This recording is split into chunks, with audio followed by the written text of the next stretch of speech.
Labdien visiem! Šodien mēs runāsim par tabula redaktoriem, jeb izklailapas programmām.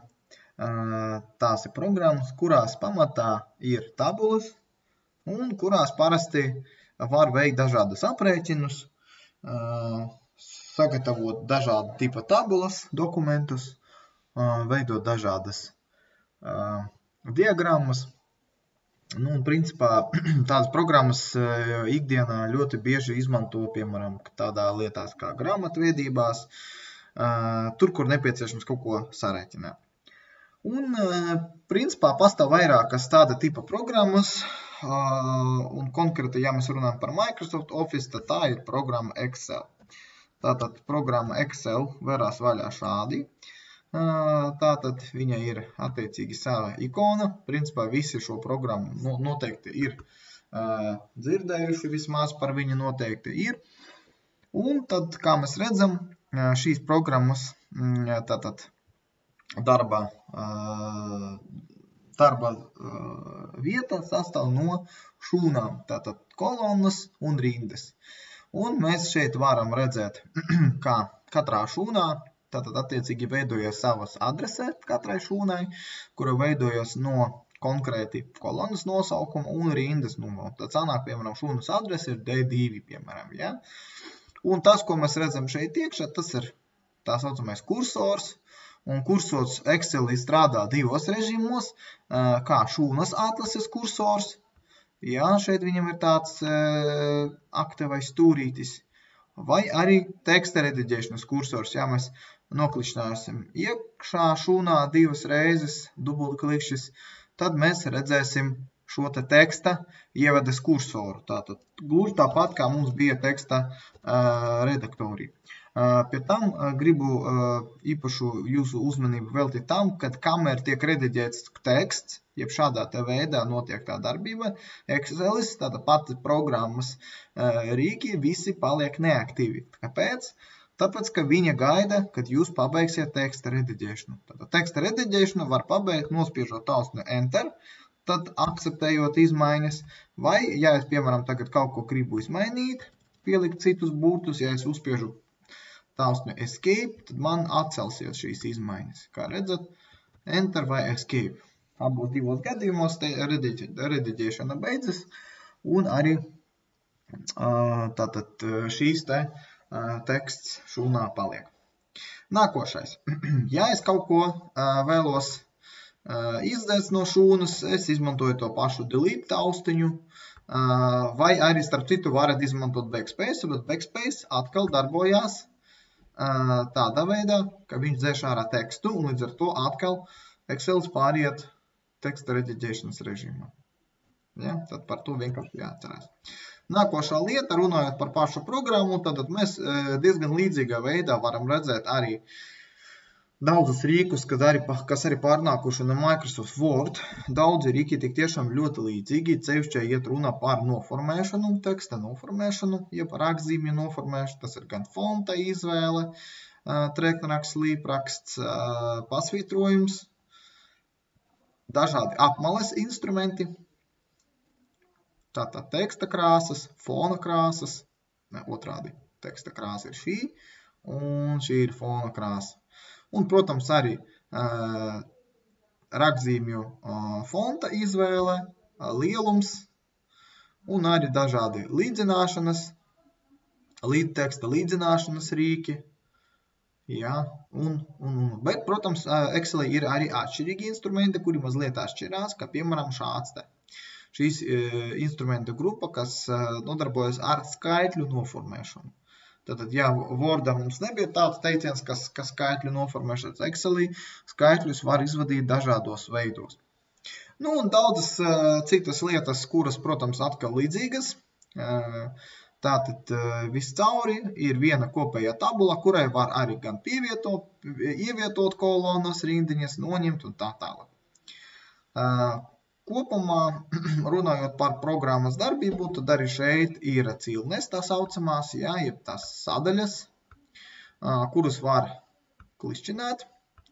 Un nosacīti ir arī citādākas sadaļas nekā Microsoft Wordā. Bet ir arī līdzīgas. Piemēram, page layout. Page layout sadaļa nodarbojas ar lapas izskatu, ja? Tad dokumenta izskatu, kā gribat sauciet, bet ideja ir tāda, ka arī Wordā šīs instruments, tad šeit visi tātad instrumenti ir domāti lapuses tātad izskatam. Līdzīgā veidā arī šeit ir insert, kur kaut ko var ievietot, un ievietot, protams, Excelī visbiežāk tiek ievietotas tieši dažādas diagrammas, un tad mēs varam arī redzēt šeit dažādas tipa diagrammas. Protams, ir arī smart art, var ievietot arī pictures, ikonas un pat 3D modeļi, bet es domāju, ka mēs uz tā nekavēsimies, tāpēc, ka tās ilustrēšanas, darbs ar ilustrācijām būs tieši tāds pats kā Microsoft Word programmā.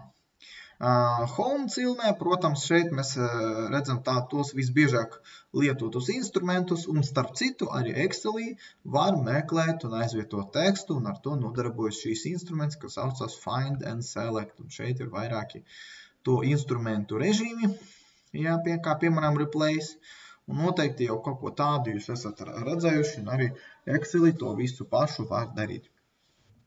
Tad mazliet par šiem specifiskiem vārdiem. Tātad, ja mēs runājam par Excelī, tātad Excel files, kurā var būt vairāki tā saucamie šīti, jeb vairākas darba lapas. Tātad šeit apakšā varat paskatīties, kā pievienojas šīs te darba lapas. Tātad mēs varam nospiežot plusu viņu pievienot. Izpildot dubultklišķi uz lapas, mēs viņu varam pārsaukt. Ja? Un lapas mēs varam arī pārvietot, mainīt lapu secību ļoti elementāri, vienkārši nospiežot kreiso podziņu un pārvelkot lapu vajadzīgajā vietā. Papildus lapām var mainīt arī izmērus, to sauc par tab color, jūs te varat, piemēram, ielikt tādu sarkanu, un tad viņa arī savādāk izskatīsies. Un, protams, lapas var arī pārnest. Ko nozīmē pārnest? Pārnest lapas var starp vairākiem šiem dokumentiem. Jā, un Excel dokumentu, tātad nevis darba lapu, bet visu to failu sauc par darba grāmatu, jeb workbook. Tāpēc te arī ir rādās šīs te nosaukums book 1, nu tad Excel workbook ir faktiski tā ir tā darba grāmata, jeb Excel files. Arī jūs varat izmantot to, kas jums vairāk patīk vārdu, bet tā doma ir tāda. Tātad vienā grāmatā ir vairākas darba lapas, vairākie worksheeti. Un faila saglabāšana notiek ļoti līdzīgi, kā visās citās programmās. Mēs nospiežam File, Save as, izvēlamies vietu, kur mēs vēlamies saglabāt failu, tātad vai nu attiecīgi OneDrive, vai arī, protams, jūs varat arī izmantot arī šo te datoru, vai izmantot Browse, un tad sameklējiet vietiņu, kur jūs vēlaties tātad saglabāt šo te dokumentu. Es saglabāšu viņu mapītā Video Lessons Excel. Izveidošu mapīti, atvēršu viņu vaļā, lai mapas uzraksts būtu augšā. Tas nozīmē, ka es esmu šeit tajā mapā iekšā. Un arī, protams, saglabājot failu, tātad mēs varam redzēt šo te faila tipu Excel Workbook, Excel darba failu un darba grāmata. Un faila nosaukumu mēs varam ierakstīt jebkādu citu nosaukumu. Es rakstu stundu 1. Bet uzreiz runājot mazliet uz priekšu, dažreiz var gadīties, ka, piemēram, Excel failu nepieciešams saglabāt arī kādos citos formātos. Šajā gadījumā jūs šeit varat attaisīt vaļā šo te sārakstu ar dažādiem formātiem un redzēt visdažādus formātus. Nu, kā piemēram, varētu jums noderēt kā formāts PDF. Ja pieņemsim, jūs vēlaties nosūtīt kādu izveidotu pieņemsim maksājumā uzdevuma kvītu vai vēl kaut ko tam līdzīgu, tad nosacīti jūs viņu varat saglabāt arī kā PDF dokumentu. PDF dokuments domāts tikai skatīšanai, un tajā nevarēs veikt nekādas izmaiņas. Bet šajā gadījumā es atstāšu šo te formātu, un arī savā priekšmetā, protams, es lūdzu man visus darbus nosūtīt tieši šajā formātā. Nospiežot Save, mūsu dokuments saglabāsies. Redzēt, šajā gadījumā aizņem pat kaut kādu laiku, lai gan nevajadzētu neko daudz. Un redz, kur dokuments ir izveidots, un mēs varam turpināt ar viņu strādāt. Nosacīti runājot par Exceli, kā šajā ievada stundā, mēs varam arī paskatīties uz šo te apakšējo daļu šeit, kur ir 3 dažādi skatīšanas režīmi. Excel darba lapas skatīšanas režīmi. Pirmais skatīšanas režīms ir tad, kad mēs redzam tikai šūnas. Otrais režīms ir lapas režīms, jeb tas, kā izskatītos jūsu dokuments uz lapas. Tad viņš viņu sadala pa atsevišķām lapām.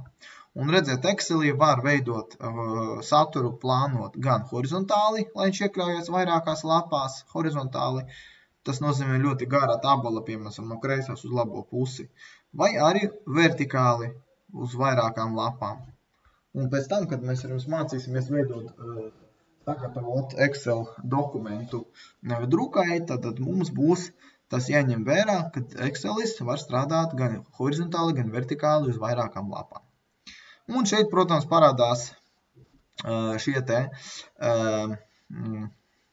rīki, ar kuru palīdzību es varu pievienot Excel tabulai kaut kādus uzrakstus, headerus vai footerus. Un vēl viens režīms, kurš būs nepieciešams, lai pārvaldītu to, kādā veidā saturs tiek sadalīts pa lapām, tad tas saucās Page Break Preview. Šajā konkrētajā režīmā, mums tagad vēl nekā nav, viņš ir tukšs, bet šajā režīmā mēs ar jums varēsim pārvaldīt, kurā brīdī tieši beidzas viena lapa un sākas otra lapa. Tāpēc arī tāds nosaukums Page Break Preview. Un vēl jums var noderēt šīs te mērogošanas instruments, kuru jūs varat izmantot. Tātad, ja jums nepieciešams lielākie burti, es jums noteikti neieteiktu rakstīt uzreiz tekstu ar lieliem burtiem, pieņemsim, nosacīti. Es esmu vienkārši redzējis, ka tā dara, ka ļoti maziņš mērogs, tikai 70%, un tad, kad raksta kaut ko, tad mēģina rakstīt ar nenormāli lieliem burtiem, piemēram, šādi te, ja. Es esmu pret to, jo pēc tam izdrukājot ārā, jūs dabūjat pavisam citu rezultātu. Tātad jūs dabūjat pavisam nepareizi noformētu dokumentu, vai arī viņš vienkārši savādāk izskatās, nekā jūs to bijat domājuši. Ja? Tāpēc, ja nepieciešams palielināt izskatu pašā ekrānā, tad uz monitora, tad lūdzu izmantojam šo te mērogošanas instrumentu, uzliekam uz 100% vai uz 200%, lai jūs labi redz, bet nekādā gadījumā neregulējam to ar fonta izmēru. Ja, fonta izmēram ir nozīmē, kā tas izskatīsies izdrukājot lapu. Nosacīti tas būtu arī viss par tādu nelielu ievadu. Un nākošajās stundās mēs ar jums runāsim par satura rediģēšanu programmā Microsoft Excel. Paldies par uzmanību, tiekamies nākošajā stundā.